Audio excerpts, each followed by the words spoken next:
อ๋อครับสบายดีตอนแรกทุกคนขึ้นมาเปิดคลิปอยู่เถิงเนี่ยมันย่างรอเขตสังเกียงเนาะโอ้ตอนนี้พระเจ้ากำลังเต็มเลยข้ามหมู่เรายังบ่เลิกเรียกเรามาทางนี้โรงแรมสังเกียงนี่เขาเจ้าเฮ็ดใหม่ยังทันแล้วเถอะขึ้นมาถึงเขตสังเกียงเดินนี่ทุกคนเลยบรรยากาศโอ้รถสัญจรเลยอยู่ในนี่ก็โอ้ตึกอาคารเขาเจ้ากำลังเฮ็ดกำลังสร้างอยู่หลายอยู่ตรงนี้ก็ยังหลายกำลังเฮ็ดใกล้แล้วได้ตรงนี้ตึกสูง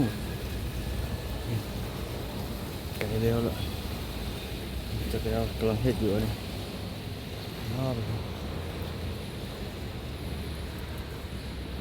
สูงเนาะเขาจะเฮ็ดหลายชั้นได้ทุกคนนี่วนนิดหน่อยชั้นในตึกอาคารเขาจะเฮ็ด2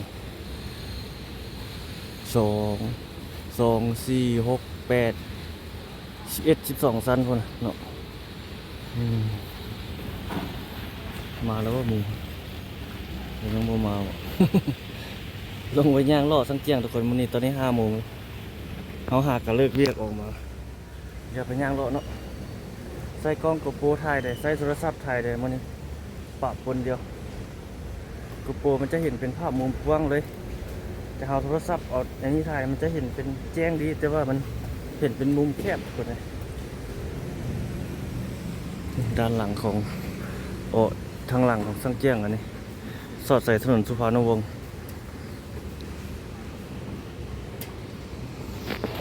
เขตนี้นี่ส่วนหลายจะเป็นห้างของคนจีนเป็นส่วนหลายกับอยู่ทางเบื้องมันทางหลังเขาบนเขาถ่ายเมื่อกี้ฮะตึกโรงแรมทางนี้กำลังสร้างไปลงไปแล้วทุกคนไปนี่ไปเลาะถ่ายเก็บบรรยากาศให้ทุกคนได้เบิ่งที่เป็นยังไงแรงวะนี่เลาะเบิ่งเก็บสังเกียงตอนนี้ประมาณ5 โมงปลายเนาะวันที่5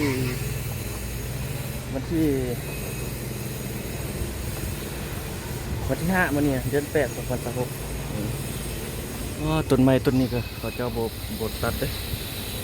น่าจะหลายปีแล้วแหละเบิ่งนี่ก็สังเกียงในยามนี่เสาอินเทอร์เน็ตของเราทุกคมนี่หลัก5เสาสัญญาณโทรศัพท์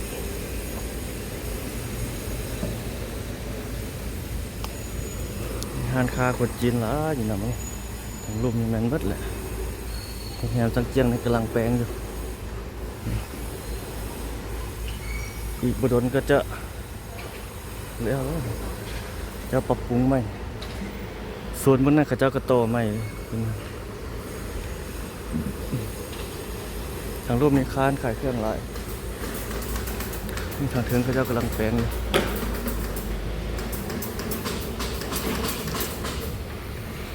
ฝนหากระเซ้าตกทุกคนก็ยังบ่เซ้าดียังแป๊บๆแป๊บอยู่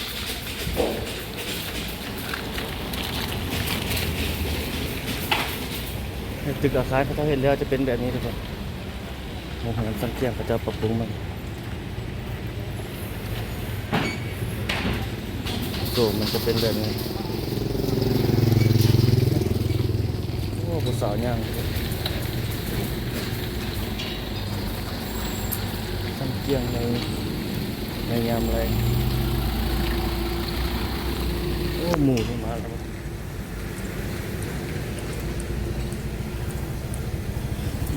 เขาเจ้ากำลังแปลงไม้ไปทางไหน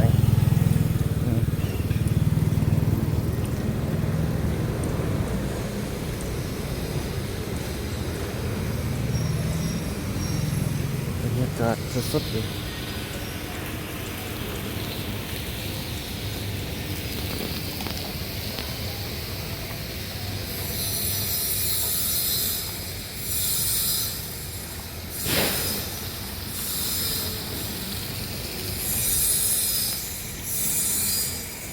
โอ้เรายังมาพุ่นโอ้นี่ก็จะติดกิโลใหม่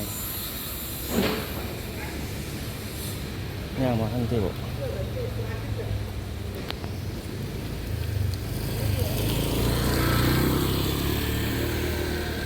เรื่องย่างมันแม่นแล้วบ่แม่นแล้วบัดเฮาว่าเบิ่งแล้ว YouTube มันเขาจะปรับให้นี่มาเจอเดือดแล้วเนาะทุกคนนี่ยูทูบเบอร์ได้นี่ ยูทูบเบอร์สวรรค์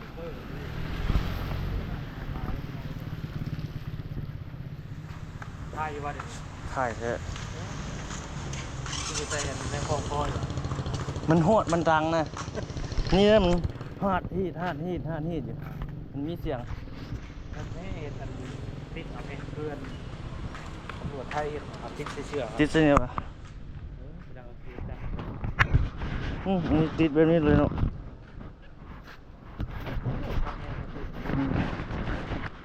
โอ้ใส่เสื้อแบบนี้วะเนี่ยหน้าห้านไฟหน้าห้านมั้งจับอันนี้ไปเขาเจ้าย่านเนี่ยเขาเจ้าเบิ่งสังเกตเขาเบิ่งตลอด ยากบอกเราแล้วยาก เยี่ยมกองโอ้อันนี้ก็นวดอาหาร จานกองอยู่ละเว้นเลยยังไม่ได้เปิด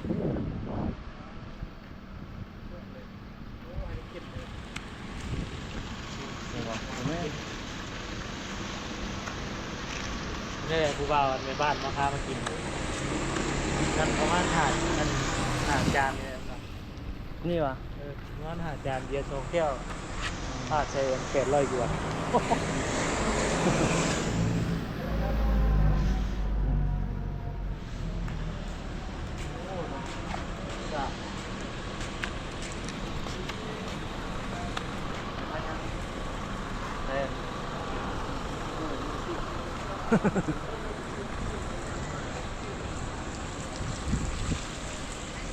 เต้าหู้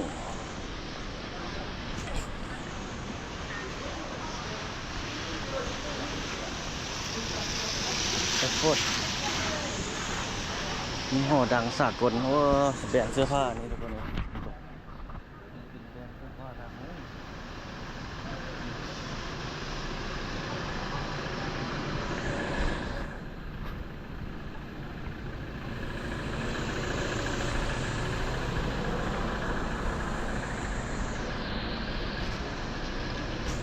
บรรยากาศเนาะ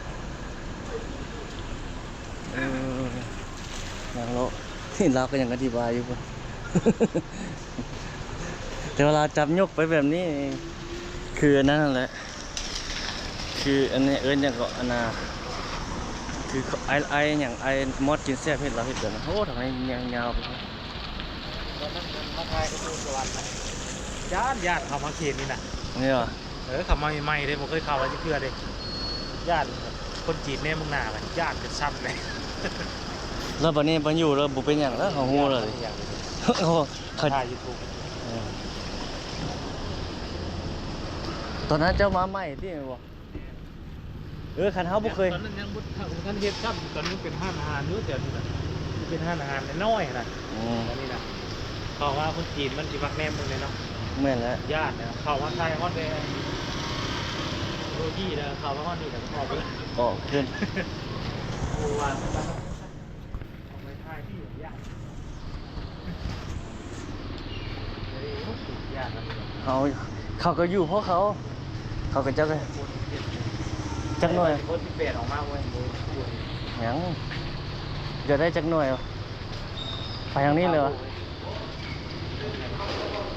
ไปทางนี้เรือว่าเกี่ยวเข้าทางโอ้ฮันที่ดีเนาะ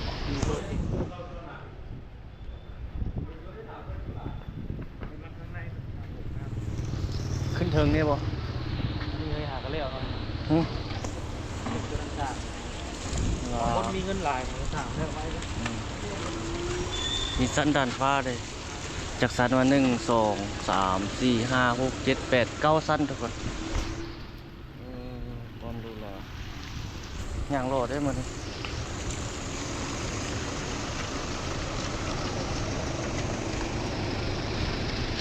เป็นบรรยากาศในยามแรงๆ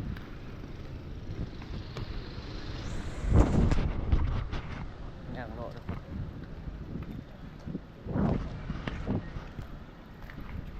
ไหวสำเร็จหุ่งเมืองโอ้มีบ่อนจอดรถอยู่สั้นไปอยู่นี่ อ้สั่นขนาดเลยอันนี้ต้นสวยเนาะถ้ามันเป็นกลางคืนนะอันนี้ยังสวยโพดถ้าเป็นกลางคืนคักกว่านี้ไฟหุ่งดี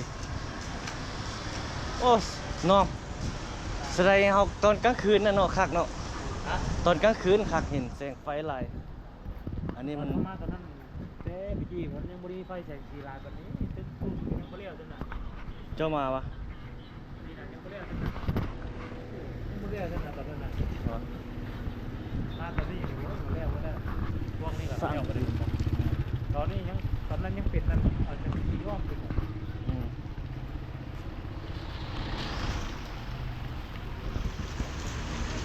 กำลังก่อสร้างอยู่เลย อืม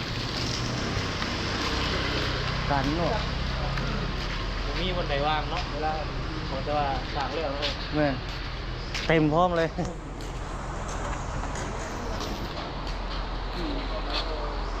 ฮะเสื้อผ้าเลย ว่าที่อันต้มหูต้มยำเลย เออ ต้มหูพวกข้าวก้อน โอ้ผู้สาวหลาย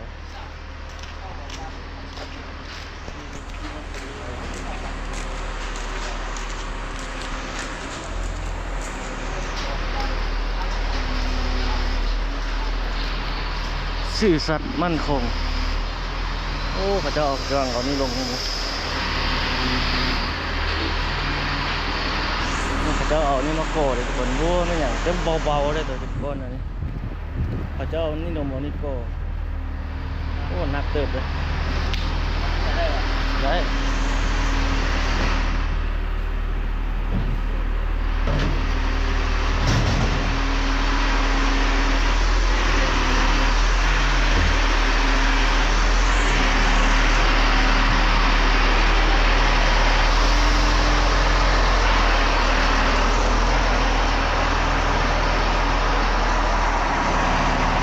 โอ้เพื่อเมตตา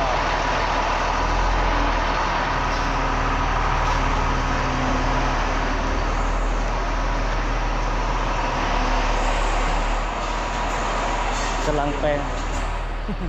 กำลังแปลง ที่ต้นทีมันที่มันกินกลางไหน ฮะ มาถ่ายมันเดียวไม่ได้พูดเลยแล้วที่ไหน คนจีนเหรอจิตจิตใจ นี่ วั มัน ต โผ ถุ ปัดอะไรอยู่เลยดูเขาแล้วมันบอกว่าก็ เออ กินคือน้องหนึ่งอยู่ วิญญาณ ทางเขาเพราะว่าแกนี่โดนที่เรื่องเสียงนี่นะ แม่ ทานแล้วเนาะ แม่แม่ ทานปี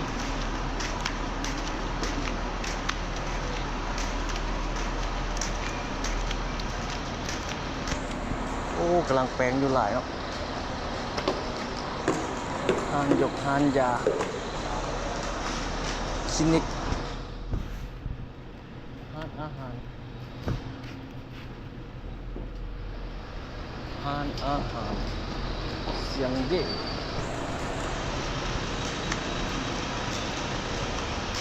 ข้าวคนละโล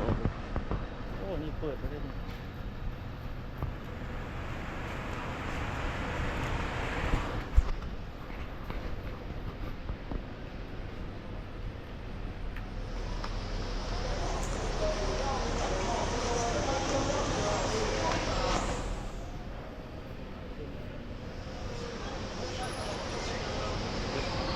โอ้นี่งามเนาะดอกไม้เขา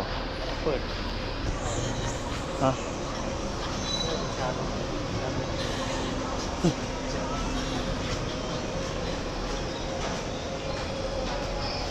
ยูนนานปีจีนแบบท้องถิ่น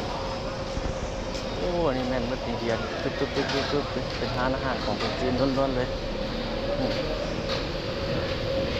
ผู้สาวอยู่ไหนยังงามเลย ที่เปลี่ยนได้ ฮะ เปลี่ยน วันที่8วะ ได้ ใช้หน้าเท้าอาคารนึง ไม่ยากวะ สินดาดวะเอ๊ะไปก็ไป น่าจะว่านะเสร็จก็ เส้นปลายดิ ได้ เส้นเท่าไหร่จะไปวะน่ะ เดี๋ยวคิดเขา กระถือเลยกิน ท้องแตก กินท้องแตกนั่งเป็นของแก้มเลย ที่ว่า แม่ง งา อ่ะ นไม่น้อยร้อยง่าย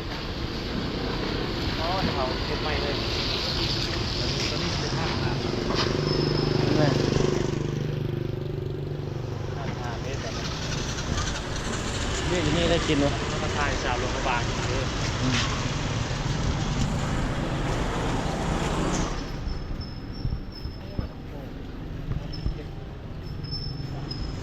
เบรกอะไรดันเลย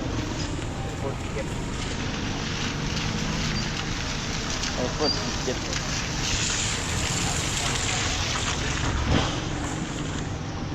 โอ้ทางในนี่เป็นห้องพักเขาเจ้าเข้าไปใน ชุดละ10ครับ ฮะ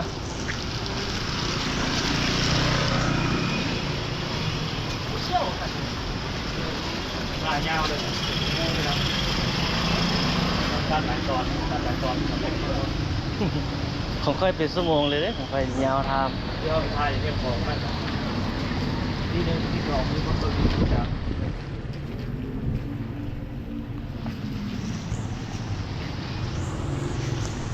ดีคนละแบบนี่อาหารนะ ที่สองบางคนซื้อ 完他们来这到哪嘎子呢？手光或者嘛，这个就是，等等一下做，水的水下水的这什么的。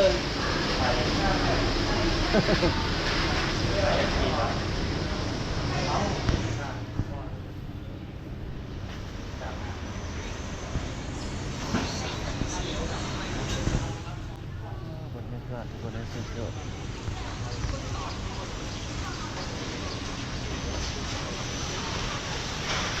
หงสวดจำปาปากเซ่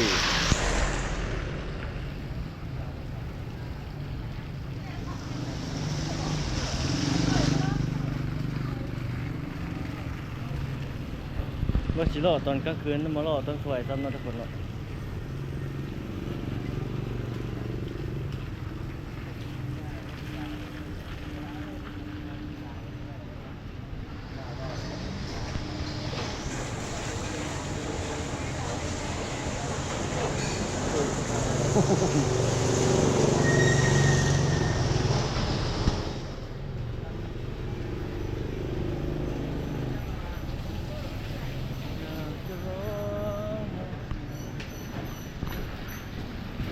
บรรยากาศเป็นยังไง เวลาเที่ยวสายเปลี่ยนท่า ฮะ แล้วเที่ยวสายก็เปลี่ยนท่า บอกเอากล้องไปจ้ำใส่เขาไหล่ย้ายเขาอาย โอ้ธรรมชาติแล้วดีนะรถยกเพื่อคือเป็นคอไอ เมื่อกี้ไม่ได้ขอเฟซเหรอเมื่อกี้ไม่ได้ขอเฟซเหรอ โอ้ยไม่ประโยชน์ เอาเจ้าขอไอไฟนะรถอันนี้ยังไม่จอดอยู่รถแอป ตรงเพลงเลย 喂， ผมมันรถเธอให้คุณมาสักสายสูงเลยเขาตัว เฮ็ด ทุกวันเขาบริเวณนั้นเลยนะ แม่น ไม่หมดหรอ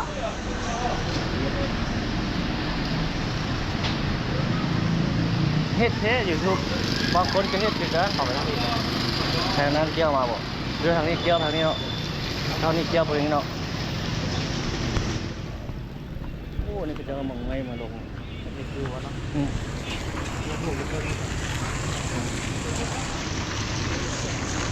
เวลาเขาเปลี่ยนคือว่าทำเป็นมุมถ้าเขาเปลี่ยนมุมจากบอกเลยนะ เนี่ยหาดจะ5 โมงครึ่ง เปลี่ยนมุมหาจิ๊บนะ คนหลายเนาะ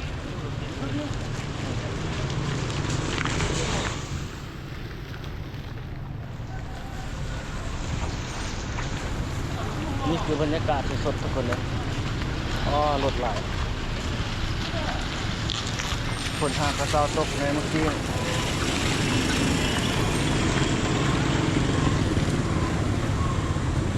อันนี้เขาเจ้าเสาเฮ็ดเลยอันนี้อันนี้เขาเจ้าจะเฮ็ดเป็นโซล็อกไข่เครื่องนะเสาก่อนหาโลดเปิดบรรยากาศ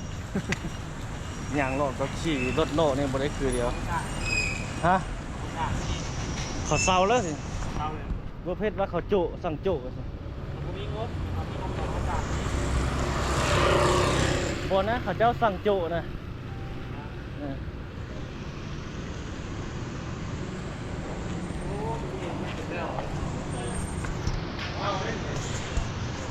เศร้าไหม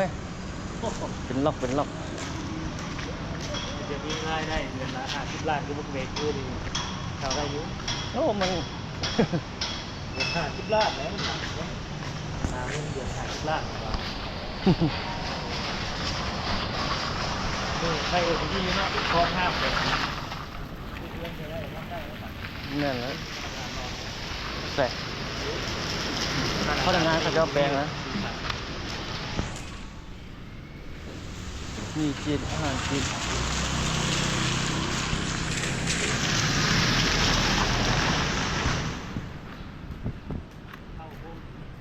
เต้าหู้จีน นี่ไว้น้องเงี้ยเอาเล็กเฮ็ดแบบพุทเดียวนะเคยจ้ะ แม่น สวยงามต่อเล็ก ก็อยู่ใกล้บนห้านข้างห้านปิ้งหมูเด้ตัวนั้นก็ไว้คือกันตัวนั้นก็ไซส์เล็กคือกัน ขึ้นตั้งโค้งแล้วก็จะแล้วเลย บนของเจ้าอยู่ก็คือเดียวที่ก็เล็กคือเดียวที่บ่ บอเรียนได้ สิมังวะ นั่งได้ บนของค่อยโครงเล็กคือเดียว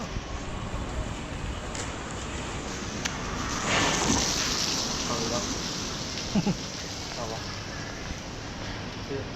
ไข่อยู่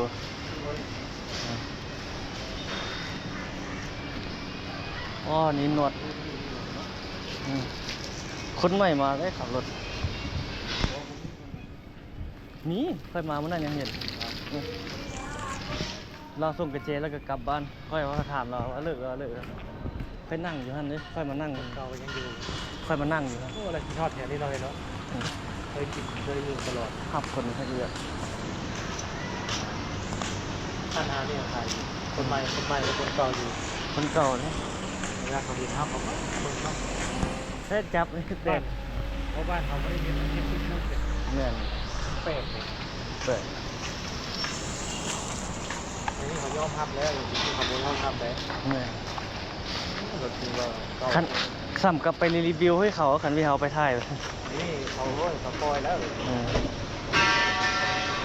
อ๋อสูงขนาดจะขึ้นไปถ่ายเลย ชื่อใหม่ ฮะ ชื่อคนไม่รู้ว่า บูเลยว้าสูง นี่แหละรถเรานะ นี่มีเฟื่อมีข้าวเปียกมะกล้วย แบบนั้น อ๋อสูงอ๋อสูงขนาดนี้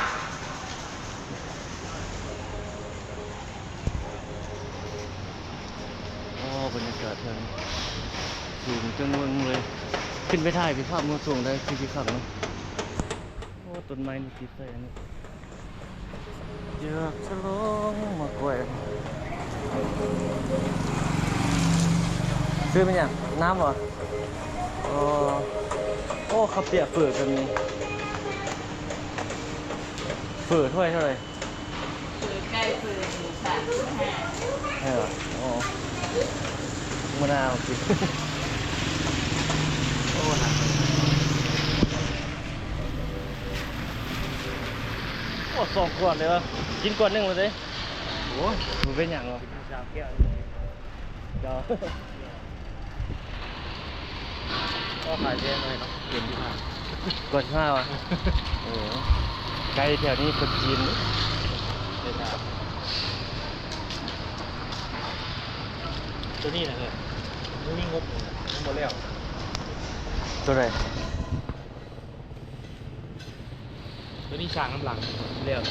ได้เปิดด้วยหูอันหูดาได้ พวกต่างเดียวได้ระบบทางไหนต่างเดียวได้อันนี้มันพิธีพิธันหลายคนได้ อันนั้นน้อยไอ้งบแบบเขาเฮ็ดทางไหนบ่รู้ล่ะเฮ้ยทางไหนรู้ล่ะเด้ ตัวนี้นะครับตั้งมา อืมตัวนี้ใหญ่ได้ทางไหนน่ะ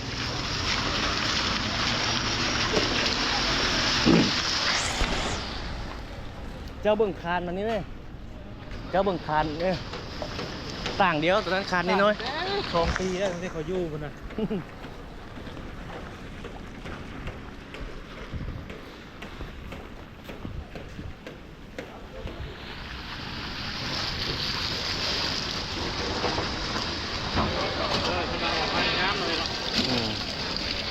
ทางในมันหรูหราได้ครับตอน เขาเฮ็ดบอนจอดรถใต้ดินว่ะ บุมี นะ บนนะ ตรงนี้ว่ะ บุมี เอาจอดรถจอดที่นี่ เออ รถติดแล้ว หือ โรงแรมตัวนี้มีใต้ดินไหน ตัวนี้มีปะ แล้วข้างหน้านี้ ตัวนั้นมี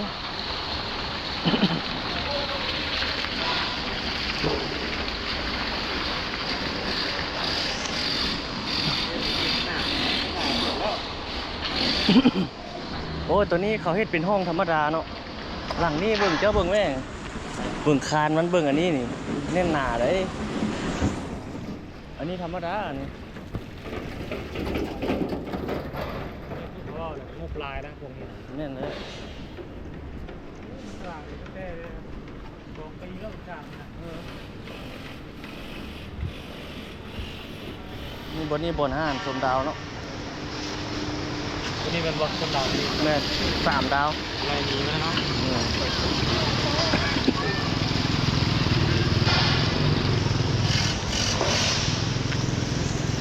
ก็เป็นเจ้าปู่นี่ยังขึ้นความสูงมีใส่โอ้ยจะขึ้นไปถ่ายมุมสูงเนาะเป็นจิคักบุยคนพูดจักเราบอก นี่ซอดเดียวแล้วได้แบบนี้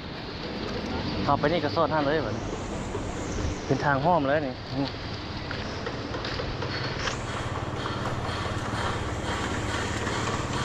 แงมนี่ใส่เกี่ยว เนี่ย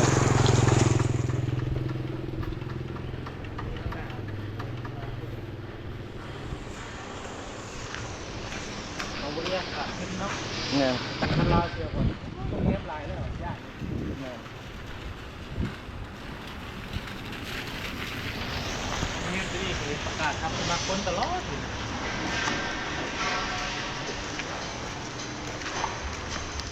ประมาณเขาโจ๊กเฮ็ดเลยวะจะโดดแล้วโจ๊กเฮ็ดนะ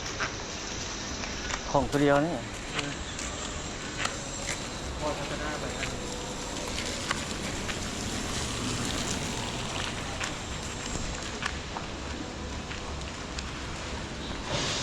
เด้ผู้สาว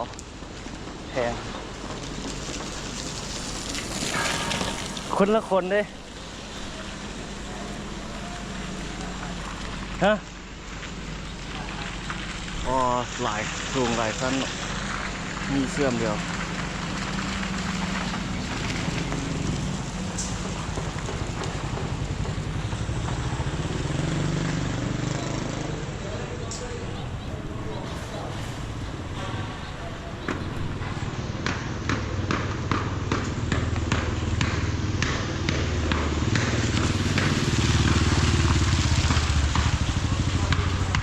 เจ้ากำลังแปลงอยู่ครับสร้างคนจีนเลย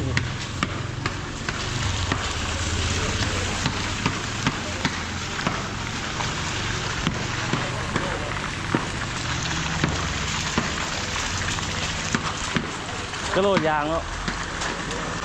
กะโหลยางเลยวนกะโหลหิน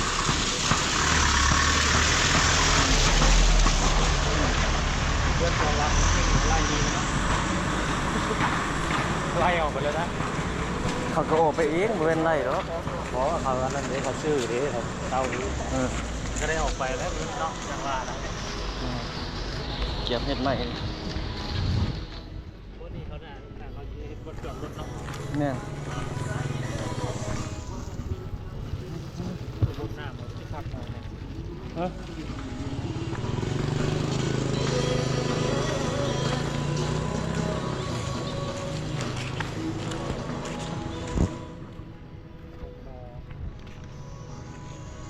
หมอนุ่ยจืด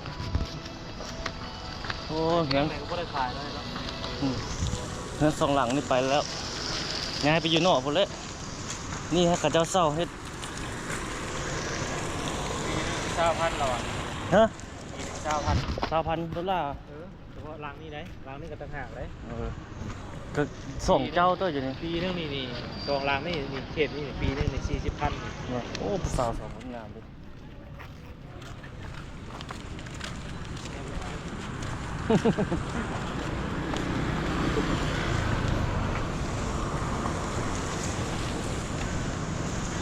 อ๋อนี่สอง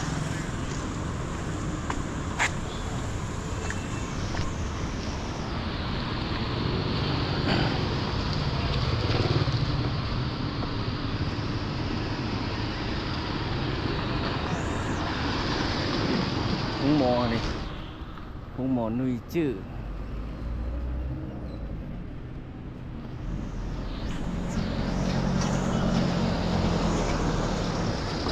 โอ้ ถ่ายไปนี่เขาถ่ายเป็นตัวเป็นดูแบบดูใบดูเบอร์เลย ฮะ เขาถ่ายไปเลยเบอร์ตัวดูใบเลย ดูใบดิ ดูใบ ว้าอันนี้ปลาก็เจ้าฮะปลาใหญ่เจ้า พวกปลาเลยปลากระพงพี่ปลากระพงว่ะ แม่น เฮ้ยผมเห็นปลายังก็ปลาแซลมอนว่ะ แม่นปลาอย่างหมดเลยมือซื้อปลาทะเลเนี่ย ปลาแซลมอนแท้ บ่แม่นปลาแซลมอนมันที่มาอางามๆอยู่ปลาแซลมอนมันตายมาหมดแล้วแต่ปลาแซลมอน ปลาแซลมอนเป็นเยอะ โดนเลี้ยงนี่มีอยู่ เรียกกันนี้ ใส่ตัวปลาแซลมอนเลี้ยงก็มีเด้เออ ข้าว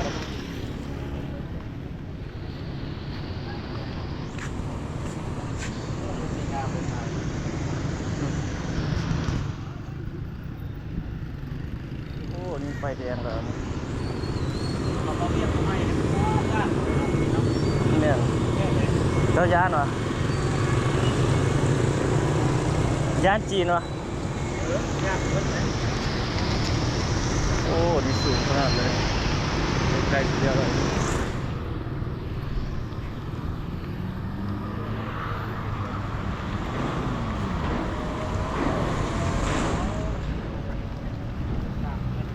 ใหญ่เนาะ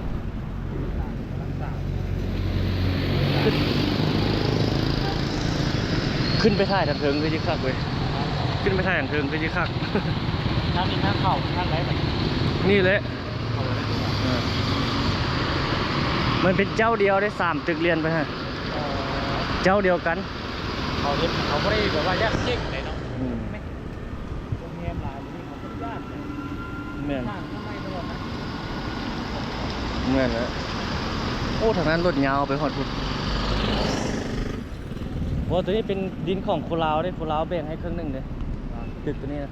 พอเขาเป็นตัวเลย เนี่ยวันนี้ก็ใกล้สิแล้วเหรอนี่อ๋อความใหญ่สุดยอดทุกคนขาโลกเสาเย็นนี่ครับประมาณนี้ถ้ากับตั้งเหมือน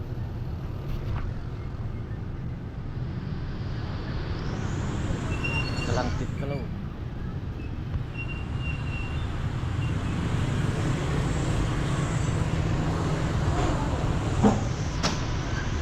โอ้เขาย่างโลดก็ได้บรรยากาศดีเลยนะ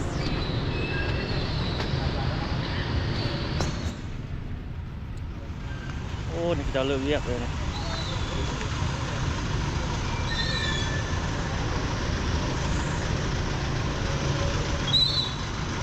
บรรยากาศสดๆนี่เราติดกระโหลกนะมันจะเทนี่หมดเลยอีกพอดนก็เปิดแล้วโอ้วิวบรรยากาศสุดยอดทุกคนเขตนี้เขตเศรษฐกิจคนจีนในเวียงจันทร์ล่าสุดขาย่างเลาะเบิ่งเลาะสมโอ้นี่ระบบน้ำประปาหัวกบน้ำประปาท่อน้ำ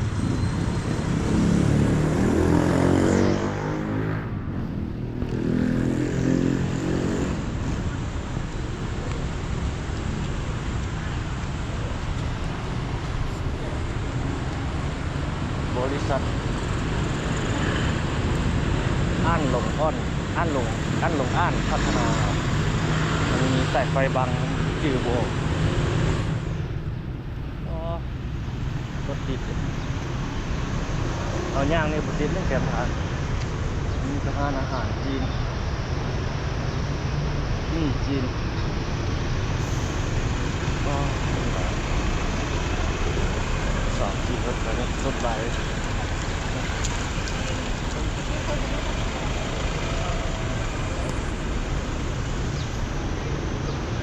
อันนี้เปิดกันผมแฮมพูดอ่ะมันสมัครขับรถไหม หลังนี่จ้างแล้ว อยู่ใส่นี่ว่ะเปิดได้ ข้างหลังไม่ได้จ้างมันเบื่ออะไรเสียงนะ เนี่ยยาวพอพูดเลย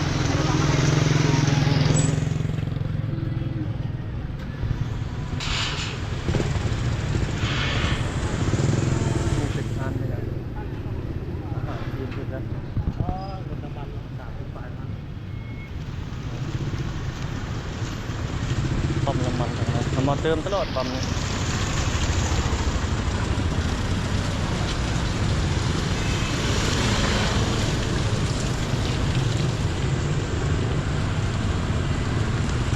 บรรยากาศสุดๆ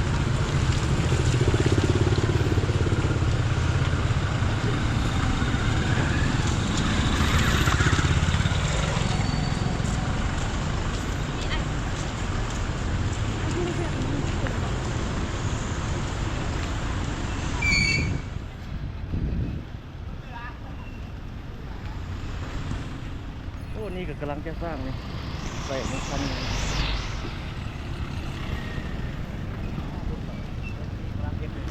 เนาะ เรือนหลังนี่อยู่จางเลยน้อย เนี่ยบักเขาเฮ็ดตึกสูงขึ้นมาแล้วเลยโอ้นี่เจ้ากำลังเป็นไฟ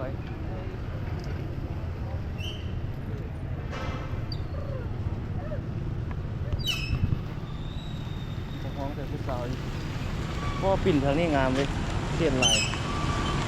นะ ปิ่นทางนี้งามเขียนลาย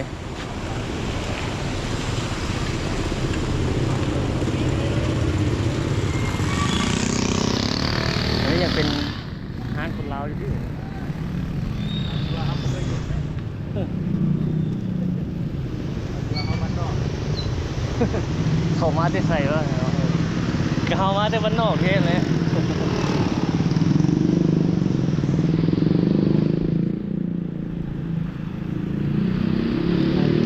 ผู้จู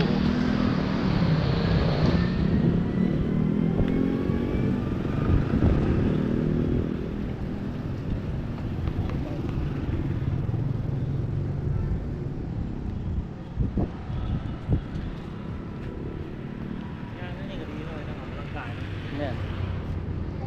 เห็นน้ำมันเนี่ยยอมได้ ค่อยว่าจะมาย่างตอนกลางคืน ครับ คิดว่าสิตอนกลางคืนมาตอนสวยก็ดีแบบนึงหรอกงานค้าเลยฮะใคร แล้วก็ที่รถกันนั้นมันตื้น แม่น่ะค่อยก็ว่าอยู่หันว่าอยู่โต๊ะเก่าว่ากินอาหารจีนกินอาหารมันคิดว่าสิตุ้ยบุตรีบาดมากินข้าวเหนียวจำเจียวว่าตุ้ย นี่แหละ ฮะอ้อม ขี่รถจักรก็ออกกำลังกายเลย อ๋อ เลิกเรียกว่าน้ำมันเนี่ยปักเขากินอย่างนี้ออกกำลังกาย บนนี้ตุ้ยไปหาในแสงเขาจนท่วงเนาะหาในแสงเก่า โอ้นี่กำลังจะเปิดร้านในภูเสาร้านอาหารจีนกุ้ง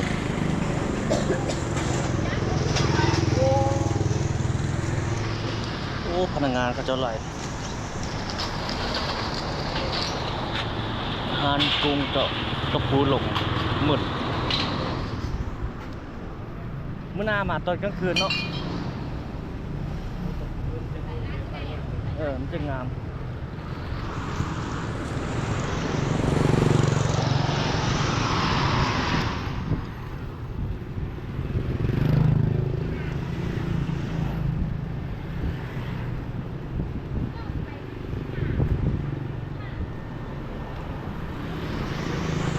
โอ้ นี่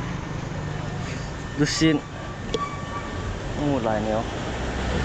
เค้กดิบนเค้กดิบ่ เก็บ ร้านขนมนี่คือบรรยากาศเนี่ยคนในงานเขาเจ้ากำลังเลิกเรียกออกมาอืม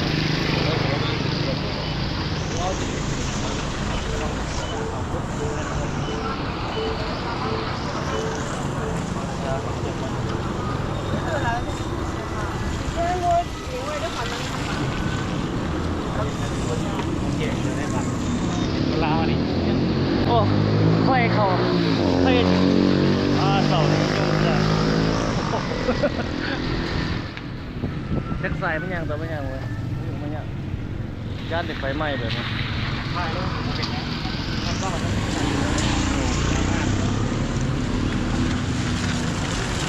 เขาเจ้าจะจื่อหน้าค่อยละนะอันพวกกันใหญ่วัดอยู่นี่เอาเที่ยวไปเที่ยวมาซุมือเนี่ยเขาเห็นมันว่า ไปโดนอะไรกันเล่าอะไรพวกนี้มาขายไม่อยู่นะเป็นที่ขายผมไม่อยู่แล้ว เขามาไล่เหรอ อะไรมาอะไรนะ ต้องไม่ค่อยไล่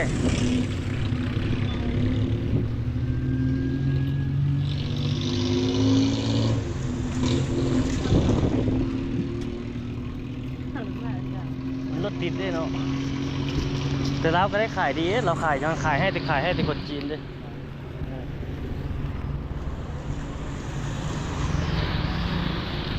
โรงแรมข้างในเป็นแบบว่าผมอะไรที่ต้องว่าง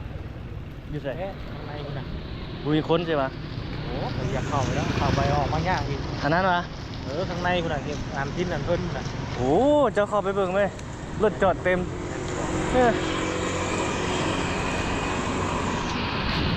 รถจอดเต็ม ยี่เต็มตลอดได้อยู่ที่เก็บจัง อันนี้บนจอดรถเนี่ยอันนี้อยู่ทางในวุ่นบนจอดรถปกระไหลเลย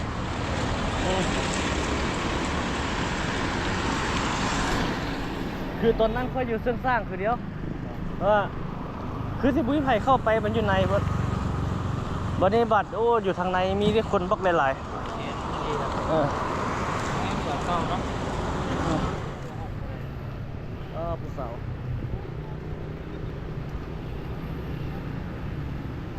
ข้าวพวกคันเนี่ยเก็บจอดที่ตลอด เจ้าของนี่เลยโอ้นี่ได้ผลได้เห็นเขาโค้ชขายติ๊กต็อก ต้องมาเป็นจังอยู่ในเมืองโควิด ดูแม่งใช่ปะกระเทยใช่ปะโฟบินโอ้อยู่ไทยกับอยู่ลาวบ่ได้คือเดียวเลยอันนี้ออปชั่นเต็มกับออปชั่นบ่เต็มตัวอยู่ไทยจะเป็นแบบนึงอีกต่างหากเจ้าเห็นไอ้หนึ่งรีวิวป่ะเห็นป่ะแล้วว่ามันข้อแตกต่างเดียวนะอยู่ลาว แต่ว่าตีคุณเอง บ่ตัวท็อปคือเดียวแต่ว่าระบบบ่เต็มคือเดียว ใช้บนถึงเนาะทาง แม่ ทาง2 ล้าน 3 ลื่นเดียว6-7เซนฟ้าก็บ่หลาย เกียรติคือข้างไหน แต่เขาคือบ่มาที่เวียดเนาะเขาก็งงครับ มาที่เดียดเพิ่มราคาบวกราคาอย่างนี้ราคาเดียดกันนั่นราคาเดียดบวกราคานี้บ้านทำมีโรงงานที่โรงงานประกอบบ้านเรามีโรงงานประกอบ เขายังงงได้ว่าลาวเฮาที่จริงนำเข้ามาเวียดถือกว่าแต่ว่าค่าอะไรเนี่ยทางค่าขนส่งได้มาที่เวียดมันขึ้นภูขึ้นอย่างมา ตอนนี้รถเบียดเขาคนบอกว่าบัตรชูนเบียดนี่แล้วอันนี้เนาะแต่ว่าชูนเบียดนี่ส่งราคารถถือว่าพวกดีโวกัน โอ้เจ้าเบิ่งกระเจแม่กระเจเวียดนะบักทนเด้กระเจนะเว้าเรื่องเครื่องมือเขาเจ้า แล้วกันว่าชูนเบียดเป็นสีนี่มันบริยมนะบาทเท่านั้น เขาเจ้านี่ส่วนหลายคนลาวเฮานิยมแต่ของไทยว่าของไทย แม่สุลาแม่นี่โว้ย นิยมเลย ราคานี่ก็ได้ โอ้เขาย่างมาแต่พูนทุกคนย่างรอมานี่ออกกำลังกาย ต้องพูดทำมาที่ชูนเบียด เอามันขายก่อนละครับนี่เป็นชื่อเปลี่ยนจ้ะนี่ลงไปหน่อยนี่เรื่องว่าไอ้จีชูนเปลี่ยนบริเวณพวงมาลัยอยู่ข้างเดียวกันนี้นะ เสาไฟนี่คันเอาลงดินค่อยว่าพัดยานคือเก่าได้ลงดินค่อยว่าลงดินมันซอดขึ้นมาเอาย่างมานี่บ่ฮู้เด้ ใช้งบหลายลงก่อนเทญี่ปุ่นนะเทญี่ปุ่นมันเอาลงดินมันเอง แม่จริงต้องเพิ่มมาเก็ต แต่ไทยลงดินต้องเกี่ยวกับที่นั้นจะเลื่อนจะ อยู่ในนี่มีขึ้นกำลังอีกจะประมาณ2ตึกอยู่ในจะขึ้นใหม่โอ้นี่งามงานเขาเจ้า แม่โผล่ ฮะ ประมาณสไตล์ ผักเลยยุโรปตัวใดอันนี้วะ ราคา ไม่อย่างเป็นโรงแรมจะบอกร้านอาหาร นี่อย่างเลยเรื่องฝาก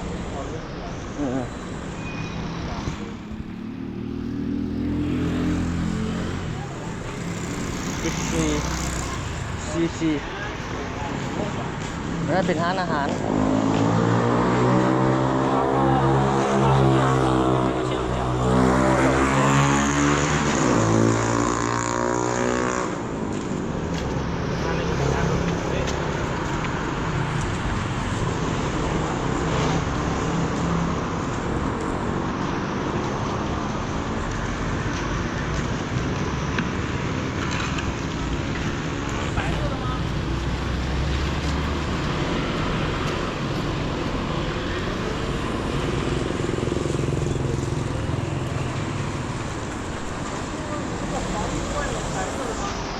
เรือจะอยู่ด้วยเลยเนาะ เมื่อย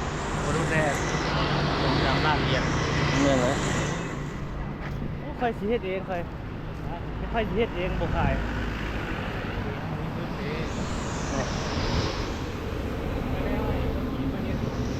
เขาเป็นคนนั้นดินออกดินเขาเป็นคนออกเงินสินะ นี่ได้นี่โอ้ผู้สาวเก่งนี่ออกมาห้องแถวที่บอก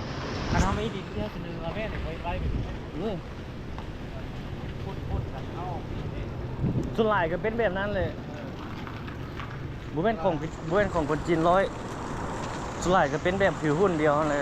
แต่ว่าคันเขามีเงินอยู่แล้วนี่เขาก็ต้องมีฐานะแล้ว เนี่ย เดือดร้อนเหมือนกัน เนี่ย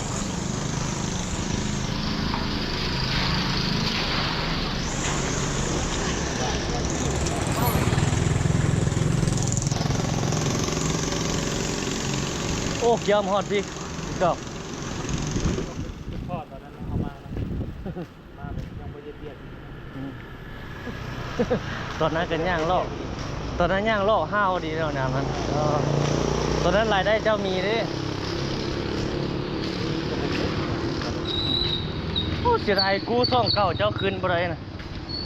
กูได้คืนนี่คือจะดีไปปองกูอยู่บ่ได้จากเถื่อมีซ่องสำรองไปยังพอดีใจ เงินต้องเวลาถูกขึ้นก็ได้ อืม ที่เขามีข้อมูลมีโทรศัพท์ต้องกู้ได้ เนี่ยโอ้เขาล่างแล้วมันหายหมดเลยนะโคตรเสียดายเว้ยโอ้ใจฮ้อนหลายบุดีเว้ย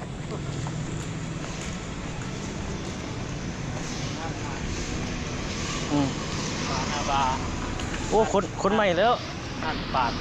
คนใหม่แล้วบ่เป็นคนเก่าเลย ใหม่แล้วบอก แม่นำปรับปรุงใหม่นะเนาะ เปลี่ยนเยอะตลอดนะ เป็นคนแรกก็เจ๊งกับไปเขากันเนาะ นั่นเปลี่ยนใหม่เรื่อยๆไป รถนี่เฮ็ดบ่ได้เรื่องเฮ็ดแบบคนอย่างคนสีเมาเฮ็ดนะ บ่แล้วเรื่อง เจ้าของคนจีนอยู่แต่จากคนลาวหมดเลยบ่แม่นไปเฮ็ดอันสีมันโป่งมันน่าเฮ็ดต่ำเลยมาเฮ็ด หลอกมาเหรอ นิดหน่อยเฮ็ดนี่แหละ ไปห้านปักสีพวกแก้ว2แก้วฮะ นี่ก็ซักได้หรอ พวกสักเอามาปั่นแห้งเลยเลย โลบาท ไล่เป็นโล โล มีไรโลบาท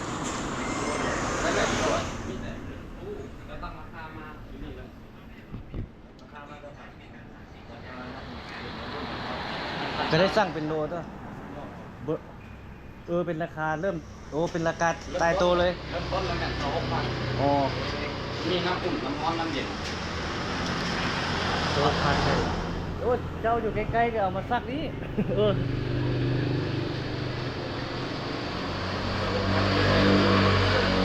ฮ้ยใส่เต็มตู้เลยก็ได้ เต็มตู้เลยก็ได้เนาะ คือแค่ลายยัดแต่เพื่อนโฆษณาแล้วก็ได้หันบ้าง นี่ทำมาให้พนักงานที่ไหนวะ เดี๋ยวเจ้าคันว่าเจ้าความสะดวกทางไม่ให้ก็ได้เจ้าเองก็ได้แล้วแต่เจ้าสะดวก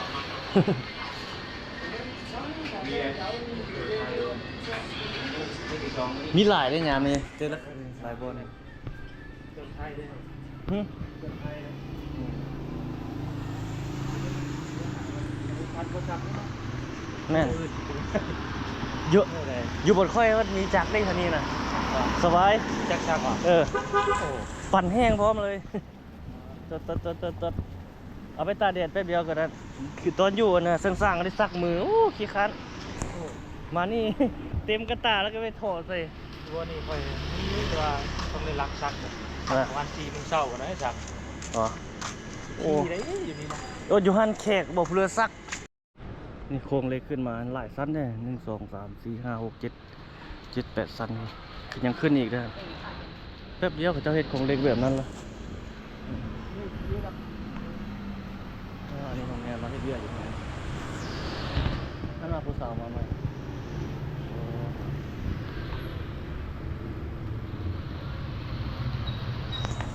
เขาเจ้านานมาสิ8 โมงครึ่งตอนนี้ตรงไม้นี่เนาะนี่โรงแรมคือกันนี่โรงแรมห้านอาหารหลายเป็นหมู่บรรยากาศทุกคนสิไปนั่งรีดเข้มของโตวะเนี่ย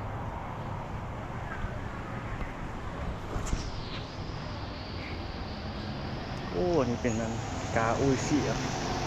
เป็นแบบนี้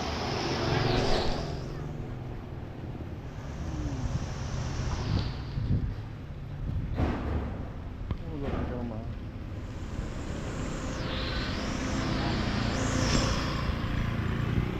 นี่ก็ห้านอาหารจีน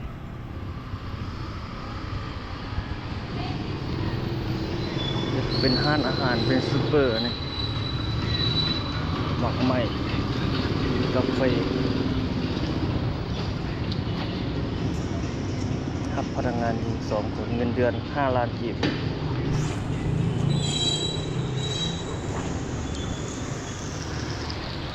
โรงแรมฟูเซน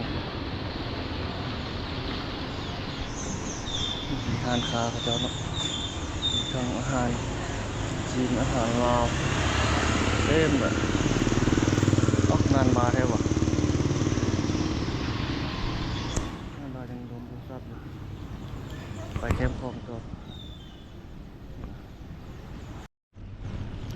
บรรยากาศสุดยอดเลยนะ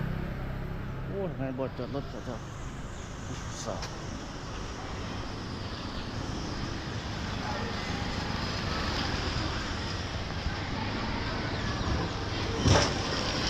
รถตกนี่หลายนะ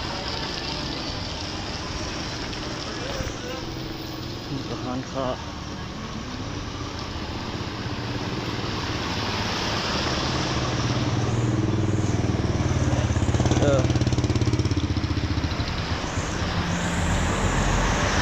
เราค่อยไปเอารถอยู่บนค่อยแล้วก็ไปบัดนั่งจะกันมานะโอ้ยังบันทึกอยู่ฮะไม่ได้บันทึกดิฮะ เขาลองจ้างคิดใหม่โอ้ย โอ้สาวเนี่ยข่าวดีเว้ยจีนดิ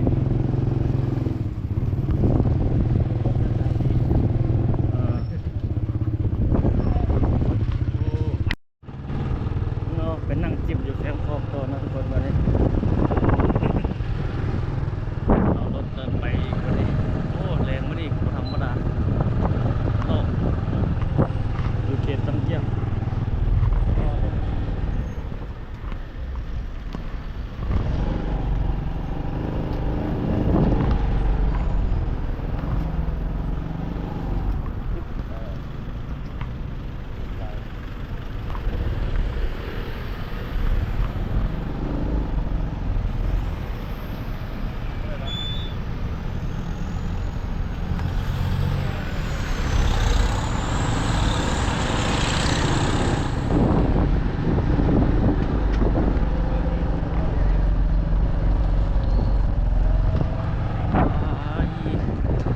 ก็เรื่อยๆเนาะทุกคนเลย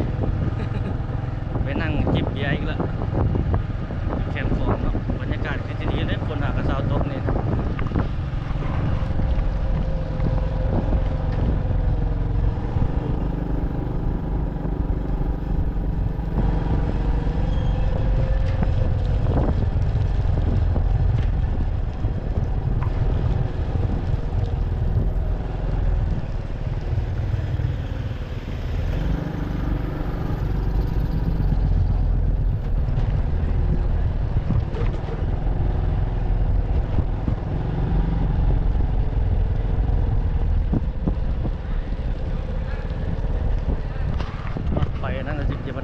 านจะแบบนี้จังน้อยเนาะ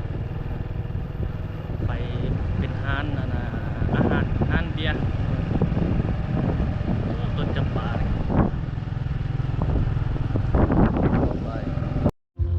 มาอีกแล้วทุกคนเลยเนาะบรรยากาศอยู่ลำแก้มของ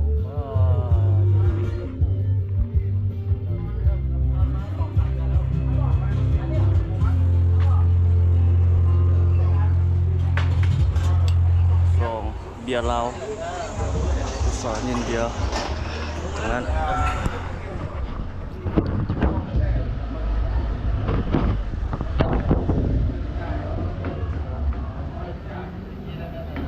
ตั้งทางนี้ยังดีนี่เอาโจนี่โจนึงก็ได้ นี่ตั้งน้ำจะไปกินกันมาตั้งน้ำ กินข้าว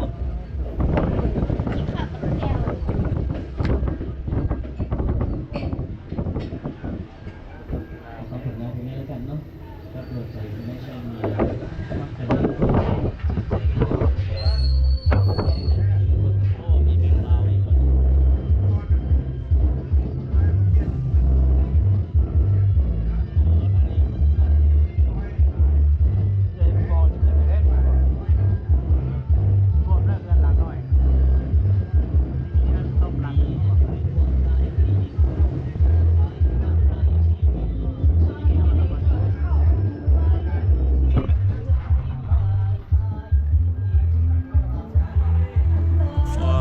บรรยากาศสดๆ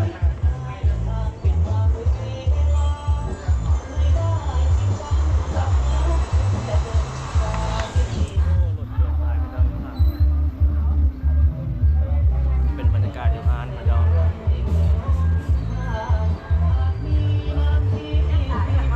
ทั้งหลังก็ตอนนี้ก็เป็นห้านอาหารคือกัน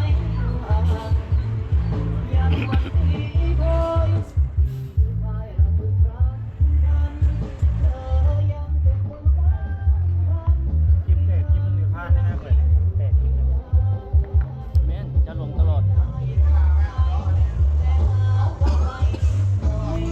รถมาโอ้รถนั้นยืนเยอะอยู่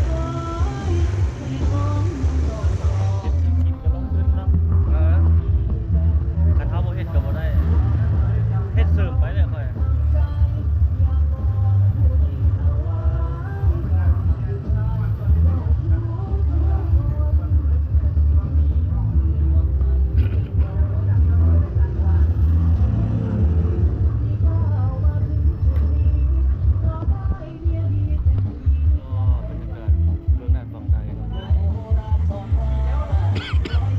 มื้อหน้าไปขึ้นราชวงศ์เนาะ